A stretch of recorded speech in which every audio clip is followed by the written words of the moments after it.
everybody, this is Sam, owner of 3 Nanny Goats Sass. Today I'm going to be showing how I make my treasure books. First things first, you're going to need a book. Also, just a quick disclaimer, if it seems kind of wiggly, it's because I am using a chest camera, so I can be hands-free, so it might wiggle around a little bit with my body. Anyways, back to what we're talking about. First things first, you're going to need a book. This is an old cookbook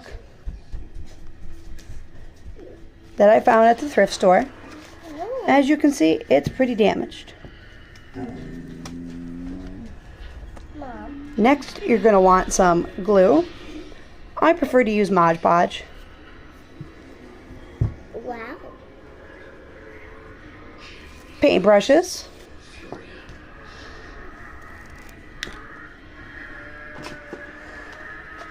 Parchment paper. For this one, I won't need it. But if you're doing any other book that's in a much better condition, you're going to want this. Wow. And then finally, a sharp box cutter. My toddler is assisting by sitting and supervising, so don't mind her commentary. Now, to start, if you have a book in good condition, you would take your parchment paper and cut it to be just bigger than the book itself. This will keep the pages from sticking to the cover. Mom. Until you're ready. Mommy, what are you doing? I'm working, sweetie. Oh, that's great. Now, let's get started. Since this one is a damaged book, I'm going to take the pages out, put the cover to the side, and focus on this guy. Shake up your glue really well. It's glue. It is glue. It's super sticky. Really, really sticky. Yes, it is. And you can use a paintbrush. You're going to want to take the glue, Uh-huh. dab your paintbrush in there, And put it on. Put it right back. and start pretty much painting the glue on it.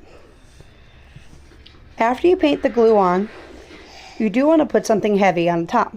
What? That'll help keep the pages pressed together. What is it? It's a book, honey. Ooh, I like books. While the glue dries. The glue dry. Personally, I like to let my glue dry for at least a day before I start any cutting. So, because this is going to get boring really quick, we are going to skip ahead to tomorrow. Alright, so here we are about 4 to 8 hours later. I had some stuff going on the farm, so I wasn't able to get back right at 24 hours. As you can see, most of the pages are glued down. I say most because this end didn't fully glue, so we'll just go back and touch it up later. Now for the meat of it. Cutting it. Now you can use a ruler if you want, or you can freehand it. I personally like to freehand it because it gives it a little bit more character. You're going to choose about how thick you want the edges to be. Lightly press down with your new and sharp box cutter and slide across.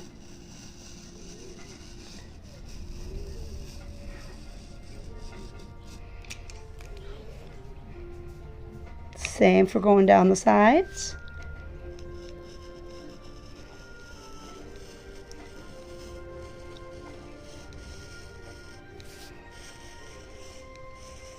Now, as you can see, this book has a little bit of damage from before I got it.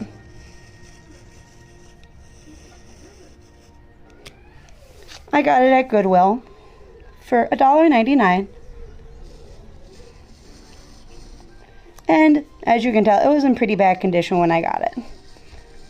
So I'm actually pretty happy that I did get it, so I can give it a new life.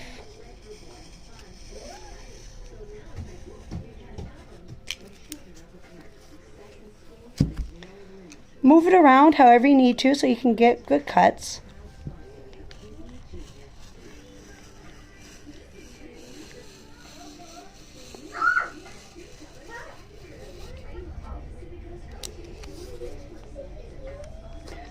corners can always be a little difficult. Now,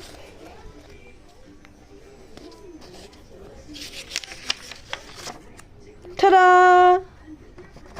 We can take out pages. Now as you're going,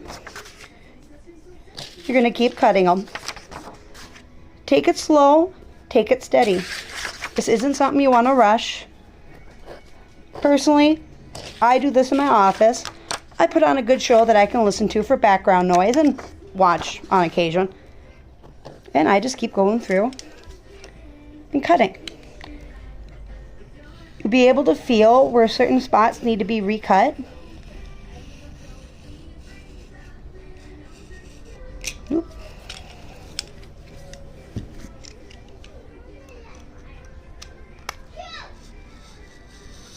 And after you get those first few pages cut, you have a really nice guide for you. So as you can see, I'm going to have to go through and continue cutting. Why I use a box cutter instead of an X-Acto knife, I can continue raising my blade to keep a nice straight edge. With X-Acto knives, as you're cutting, you eventually start to bend because it's only a little blade on the end of a round handle. So I stick with box cutters. Every time I start a new book, I cut off the top, break off the top piece, so then I have a fresh, sharp blade to start with. And that's it for now. This one will be available on my shop once it's done. Etsy at 3 Nanny Goat Sass. I've had a lot of requests for larger books that can hold firearms. And I actually did get my first custom order request. So I'm excited about that. But you can do this with pretty much any book. You can do them with anything. And one thing I forgot to add, when I'm done cutting the inside out, I take my Mod Podge and I paint around the edges on the inside, those intercut pieces, because then that keeps them from moving and flipping around and everything.